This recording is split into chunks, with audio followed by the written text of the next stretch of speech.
Juicy burger, lami ang chicken inasal ug sisig, crispy fried chicken ug ang all-time favorite barbecue ang isaw. Pipila lang kini sa mga lami ang pagkaon nga atong gikahinaman. Apan, don't be surprised kay kining mga makadani nga putahe giluto gamit ang mushroom. You heard it right, mga kapuso. Kini ang mga pakulo sa mga negosyante dinhi sa Sugbo diin siguradong magpangita kas kalami sa ilahang mga putahe nga gibida ang mushroom o mas na ilang uhong. Gawa sa kalami, ang mushroom puno usab sa bitamina nga swak kaayo sa mga nag-diet, ilabi na sa mga nagsubay sa vegan diet. Usa sa mga supplier niini si Sandro Vega nga nagsugod lang ni adtong miaging tuig ug karon aminado siyang dakong tabang ang nahatag nini sa iyang pamilya. Karon, dungan tang makisayod kabahin sa uhong o mushroom, kauban siya dinilang sa GMA Regional TV Live. Iskutan ta karong buntaga mga kapuso, negosyo sa pagpatubo og mushroom o uhong. Kumusta man ka kini dinhi sa Dakbayan sa Sugbo, makauban ta mushroom supplier Sandro Vega. Maayong pagmatarong buntaga, Sir Sandro. Welcome sa programa. Hello, Sir Nico. May buntag. Thank you so much, sir, for joining us this morning. Salamat sa pagbangon uban kanamo. Kumusta man ka, sir? Okay, sir. Padayon ng trabaho para makaproduce pa og much more quality nga mushrooms. So may sinugdanan ani Sir Sandro nganong naka-ideya man mo nga magnegosyo ani mga mushroom. Kuha ni siya, sir. Mahug ni siya nga retirement business akong papa. Actually, namin lain mga business pero wala diri sa Cebu, na dito sa Siquijor. Then gusto mo siya naa diri, so nakahuna-huna siya kay nindot man pud nga negosyo ang mushroom. Gamay pa growers. Then iyang una-huna is naman mi medyo nami spare nga yuta diri sa among village, sir. So insya wala man magamit. So ato na lang nang himuon nga mushroom farm. Sir Sandro, makaingon ba ka nga kuti ang pamaagi sa pag-atiman o pag-amuman ining mushroom? Mo ni siya atong tamnan kibali. Ngani. Yeah. So ang composition ani is sawdust, molasses, lime, water o darak. Na siya, ang atong darak is ato ang supplement sa ato ang sawdust, then asa pud ang molasses, then ang lime is for controlling the acidity. So medyo puti siya, sir, kay mag-gather ta sa materials dayon napatay pre-composting. Then after sa atong pre-composting, ato nang isagol tong tanang ingredients nato.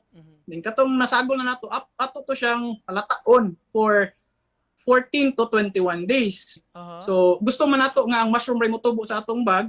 So ato na siyang steam after bagging, then after steam atong pabugnawon. So after pabugnawon, mga 1 day lang siguro atong tamnan. Dayon after tanom, mag-wait na pud tag mga almost a month or butang talaga a month to 45 days depende sa growth sa ato ang atong gitawag mycelium. Man siya example, sir, kaning puti, mo na ni siya ang ato ang mycelium. Mo na ni siya ang gitanom na mo ani is green lang una. Alright. Nato siya kanang binhi dayon. Man itong huwaton, sir, for 30 to 45 days nga muputi ni tibuok bag, mukamang man ni siya. Sa usa ka pagpang-harvest ninyo, sir, mga pila naman ka kilo inyong maani? Per day maka-harvest ko og 2 to 4 kilos. Among target production is at least maka-harvest me og 5 to 10 kilos per day. Coming from you, Sir Sandro, unsa may benepisyo nga makuha nato sa pagkaon og mushroom? Naa siya ay protein. So if you're into bodybuilding, exercising, indot siya kay na siya protein, na siya mga 3% protein kung fresh, pero if you cook it mo saka siya to 20%. So taas siya protein content. Then na siya amino acids, na siya B-complex. Ang pinakaganahan ako niya, sir, nga benefit is maka-stop siya og proliferation sa cancer cells. Karon, sir, let's talk about this. Unsa may mga putahe nga pwede ko nung maluto gamit ang mushroom, Sir Sandro? Putahe, sir. Daghan sa kaitan ang pwede mabuhat, sir.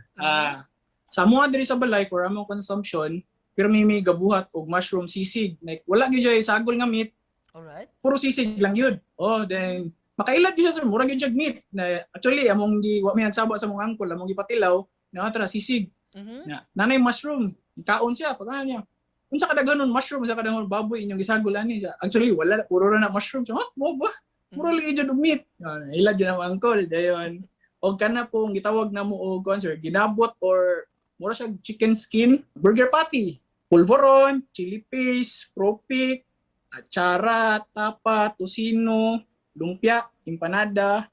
Then ang pinaka-popular na product sir, para sa nako lang is ang mushroom chicharon. Murag baka pagutom na sir da nga imong enumerate ang mga pwedeng makaon na to, maluto na to pinaagi sa mushroom sir. Sa mga interesado, Sir Sandro, gikan sa inyo, of course nag-offer man mo no, nag-supply man mo, asa man kanila pwedeng mak-contact. Pwede ninyong makontak ko through my personal Facebook page, Sandro Vega. Mara na akong Facebook page. And sa mga gusto po ani nga business, nindot po dyan ang kita po. If pwede man ka mag-low tech, naman tayo gitawag there are two kinds man of farms dire sa Pilipinas sir, na ay medyo high tech, mga automated, na po tayo low tech. Simple na jud kayo. So ang imong punan gamay ra, and ang imong balik sa imong kita, okay ra. Nindot po siya. Daghang kayong salamat Yes, for makakalimutan joining us tanan. this morning, sir. Paghatag og inputs og ideya sab sa atong mga kapuso rong buntaga og hinaot ka mga unatag mushroom labi na mga kabataan diha.